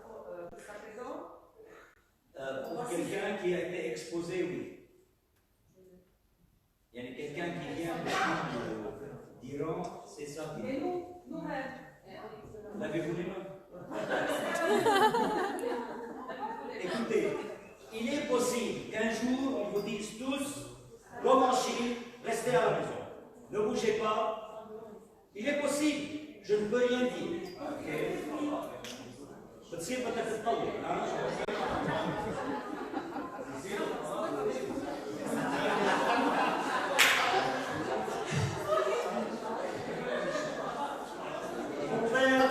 il faut à ce moment-là approuver le divorce. Barbara. Nathalie. Oui. Oui. Qui va assumer la responsabilité? L'école, est-ce que les parents partagent ce souci avec nous? Est-ce que vraiment le souci peut valider une influence? Alors, c'est une très bonne question. Le ministère tout d'abord, ça va dépendre de ce qui va se passer ici. La décision du ministère ne sortira pas avant ça. D'accord? Ceci va dépendre de ce qui va se passer d'ici vendredi. Si nous voyons d'ici vendredi que la maladie, le virus est en train de s'étendre de façon spectaculaire dans le pays, à ce moment-là, ce ne sera pas seulement les écoles, mais les malls, les centres sportifs, toutes les activités, éventuellement les églises, les mosquées, tout va être très mal. Okay? Déjà, aux églises, dans les mosquées, les gens prient sur un tapis. Okay? Et donc, imaginez que le risque que le virus reste dans un tapis. Okay? Dans les églises, il n'y a pas ça. Donc, mais il y a toujours ce risque. Donc, il est possible qu'on puisse, à ce moment-là, vraiment tout arrêter, tout rassembler. Okay? Mais d'ici vendredi, on saura, on comprendra ce qui se passe et on déclarera un peu, on reprendra une recommandation au ministère de l'Éducation de quoi faire. Le ministère de l'Éducation, très probablement, se dirige vers l'ouverture des classes à diplôme, c'est-à-dire terminale, première et brevet. Okay? Seulement. Et il y aura une recommandation pour que les moments de récréation ne soient pas pris en même temps, pour qu'il n'y ait pas une foule d'élèves dans la cour, c'est-à-dire cette classe aura de 9h10 à 9h, l'autre classe de 9h à 9h10, etc. C'est toute une restructuration et un travail très très difficile qui va être demandé aux écoles de le faire. Croyez-moi, vous risquez d'avoir un week-end excessivement très actif pour préparer tout ça. Deuxièmement, on va demander éventuellement, malheureusement c'est seulement possible dans les écoles privées qui sont plutôt nantis, de faire un l'enseignement à distance. C'est-à-dire que de faire, soit d'envoyer les devoirs à la maison, je suppose que vous êtes déjà en train de le faire, donc d'envoyer des devoirs à la maison, d'envoyer des exercices à la maison et tout ça. Je ne sais pas qu'est-ce que ça vaut pour le moment, mais les écoles malheureusement gouvernementales qui représentent la plus grande partie des enfants du Liban ne peuvent pas le faire. Donc, oui, pour cette question, le ministère de l'Éducation est prêt à aider et a déjà préparé tous les cours. Il est en train de les envoyer en Chine, surtout aux étudiants francophones et français. On essaye d'amener ça au Liban. Peut-être qu'il y aura la possibilité d'ici 2-3 jours d'avoir ces cours au Liban. Pour le bac Pas français. seulement envoyé par l'école, mais ça sera assuré par l'État français. Pour le bac français. Oui. Maintenant, on m'a posé la question hier, est-ce que le bac va être retardé? Maintenant, le bac libanais ou le brevet libanais, c'est possible. Je ne sais pas encore, il n'y a pas de décision encore. Le bac français, je ne sais pas non plus, parce que nous sommes dans le même bain que les Français. Ok, donc la situation en France commence à bouger, parce que, écoutez, tout le monde a bougé en même temps. Ce n'est que ces 2 dernières semaines que le monde entier a bougé. Donc n'accusez pas le gouvernement libanais d'avoir tardé à bouger. Les Français ont bougé en même temps, les Américains, personne ne parle. Écoutez, j'ai un congrès auquel je dois aller ce vendredi. Un congrès aux États-Unis. J'ai déjà tout payé. J'ai déjà payé l'hôtel, l'enregistrement au congrès, l'avion, tout. Ok? Maintenant, on est en train de m'envoyer des messages qu'il est possible qu'ils annulent le congrès. Va traiter. Dans 3 jours, ils ne sont pas encore certains s'ils vont l'annuler ou pas l'annuler.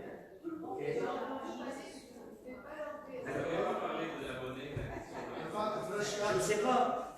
Maintenant, théoriquement, ils vont soit nous rembourser, soit reporter l'argent pour le congrès de l'année prochaine.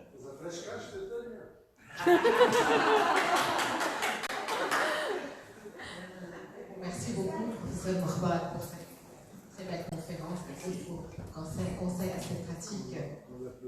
Merci beaucoup.